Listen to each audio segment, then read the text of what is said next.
La procédure a duré 9 années pour à l'arrivée un procès historique. Une multinationale poursuivie pour financement du terrorisme, c'est une première. Une plainte est déposée en 2016 par 11 plaignants syriens, 2 associations les épaules, ECCHR et Sherpa, qui militent pour la responsabilité pénale des multinationales. L'enquête a été très longue, il y a aussi le fait que ça ne se passe pas en France, c'est des faits à l'étranger, donc pour enquêter c'est plus compliqué sur certains aspects.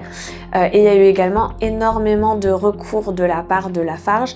Donc après sa mise en examen en 2018, Lafarge a fait appel. La société Lafarge et 8 anciens cadres dirigeants vont devoir répondre de leurs actions. Mais le géant du ciment conteste l'accusation. Selon lui, la décision de payer des groupes terroristes pour continuer la production serait la décision de la seule filiale syrienne. Lafarge a payé 5 millions de dollars à 3 groupes terroristes. Une partie sont des donations faites à ces groupes sur la base de donations mensuelles pour assurer le passage des salariés et du ciment de l'usine jusqu'aux distributeurs. Et une autre partie, c'est l'achat de matières premières à des fournisseurs liés directement à l'État islamique.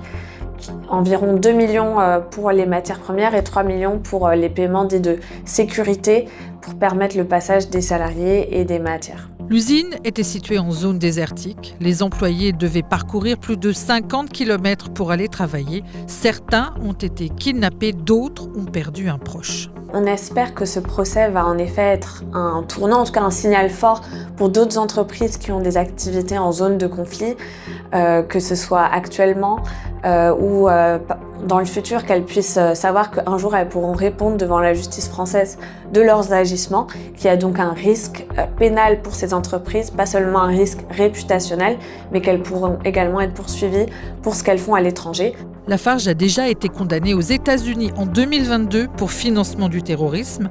Elle a payé une amende de 780 millions de dollars.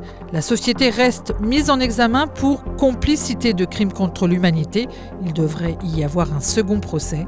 Reste une question non résolue. Les services de renseignement français ont-ils poussé la société Lafarge à négocier avec des groupes terroristes pour récolter des informations ?